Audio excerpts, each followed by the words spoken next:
Welcome to the Anxiety Slayer series.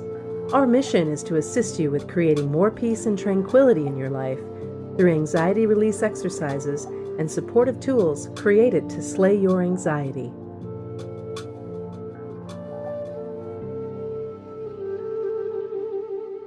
Today's Anxiety Slayer podcast is brought to you by the Anxiety Slayer Academy. We've been offering a free podcast for over 7 years now to help anyone suffering with anxiety find relief. Now we want to help you go deeper by providing step-by-step support on how to get the best experience you can from our favorite tools and techniques for overcoming anxiety. Learn more at anxietyslayer.com/support. Welcome back to Anxiety Slayer. I'm Shan Vanderleek here with my wonderful friend and business partner, Ananga Sivyer. And we come together weekly on Skype to share Anxiety Slayer sessions with you.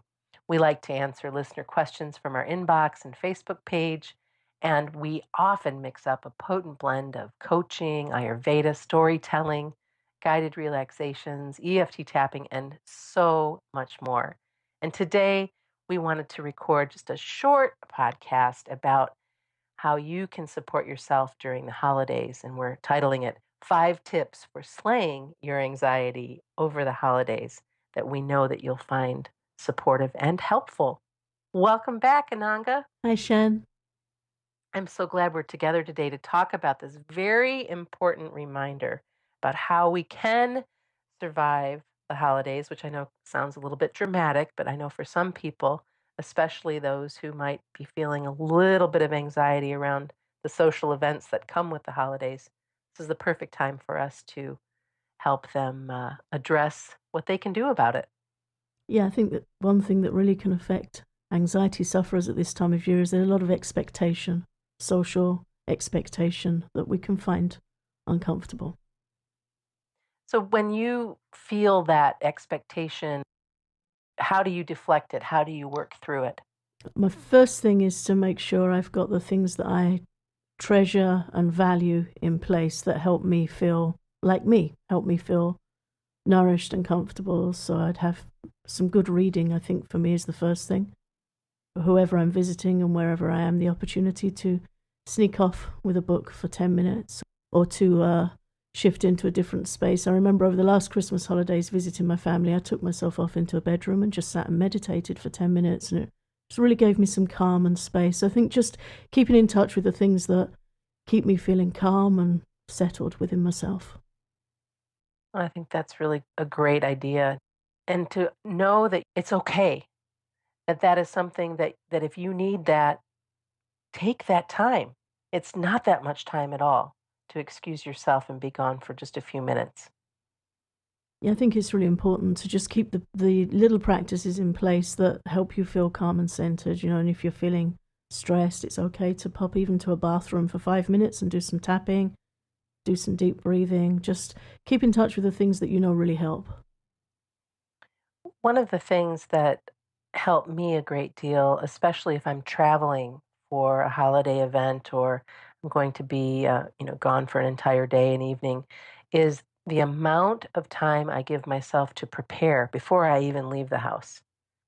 Making sure that I've carved out enough time, if there's gift giving involved or if there's a particular holiday outfit that I want to wear or whatever it is that I need, that I don't force myself to handle it all in a short period of time, but I allow for time to get everything done so that when it's time to leave, when it's time to begin the journey, I can exhale instead of feeling completely upside down because of all of the rush and the flying around to make sure that everything is just so. Yeah, rushing is really a great way to increase anxiety, increase stress, and I also avoid that at all costs.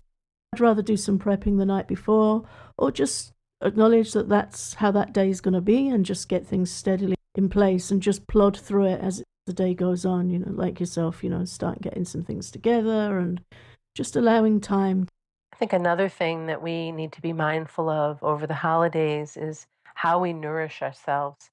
There are so many sweets and foods that are much richer than we probably normally have. There's also a lot of alcohol for people who have families that drink alcohol. And so I invite everyone to be more mindful about every bite and every drink. And if you're going to indulge, of course, enjoy what you're eating, but be mindful of how much. And you know yourself, you know how you feel if you have too much of something or how you feel after, and just be mindful of that. And then, as far as the alcohol goes, as we've talked about many, many times, alcohol can increase anxiety. Yeah, alcohol is definitely a known trigger for anxiety. Initially, people think that they're relaxing and settling in with their company, but very often alcohol will have you awake in the middle of the night and really bring anxiety up. It's not something I've had a relationship with for many years now. It didn't serve me at all well, so I don't touch alcohol. My challenge is I have trouble remembering to keep hydrated in social situations. So when visiting my family last year, I treated myself to some really nice lime and ginger tea and took that with me, and I just kept it on the side in my mother's kitchen. And whenever a drink was offered, or I was going to make a drink for others, make a nice hot drink, I made sure I had a big glass of that, sometimes adding some fresh lime slices and fresh ginger as well. And it really helped me keep feeling clear, keeping my digestion feeling clear, my head clear, and not having that heavy feeling that you can get over the holiday season where you're eating more sweets and more heavy foods than you normally would. That sounds really yummy. I'm going to have to try that tea. I think the other part that I'd like to bring forward is it's okay to set parameters, set boundaries around the amount of time that you're going to be socializing. So if an event lasts for 5 or 6 hours and you feel like 3 hours is as much as you can do, or if you know that dinner is going to be served at a certain time, and then you give yourself an additional hour after the meal before you leave.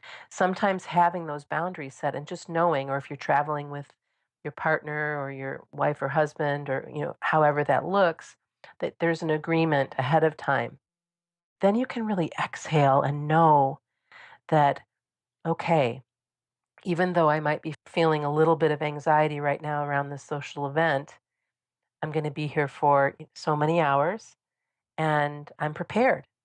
And there's just something about that knowing that can help you feel a little bit more calm and relaxed. Yeah, really good advice, and similar advice to the discussion we had about coping with anxious children, helping anxious children coping with school, was that thing of you have a set time frame in the middle, a time commitment, and then putting something sweet at the other end of that. So even if it is that you're going to be somewhere for 2 or 3 hours, and then you're going to go home, make a cup of tea, put your pajamas on, put your feet up with a book, or watch something sweet. Many anxiety sufferers, as we've discussed before, are quite introvert. So I know for me, getting home, taking a warm bath, and getting ready for bed at 6 p.m., that's my idea of heaven. Right. So whatever works for you, to just have things in manageable chunks. Right. And I think that's important to mention that taking a walk, if you are spending a great deal of time away from home with family, allowing for walks after meals, or walks in the morning, depending on what your particular situation looks like, that gives you some space. So, space is important throughout this whole conversation. The space that you create to prepare and get where you're going, the space that you might need during the event, the space that you might need after if you're staying for a long amount of time, and then to kind of bring it all back around to, no matter how you're feeling about these holiday events and no matter what's transpired before you, to be grateful, to be grateful for family and friends, and to be grateful that you do have food on your table, a roof over your head, and the resources that you need to be as comfortable as you can be in a situation that might not be your natural comfort level. But by doing all of these things that we've mentioned today, you sure are setting yourself up for a much better experience. And to tie it all up with gratitude feels like the right place to bring in that fifth tip for slaying your anxiety over the holidays.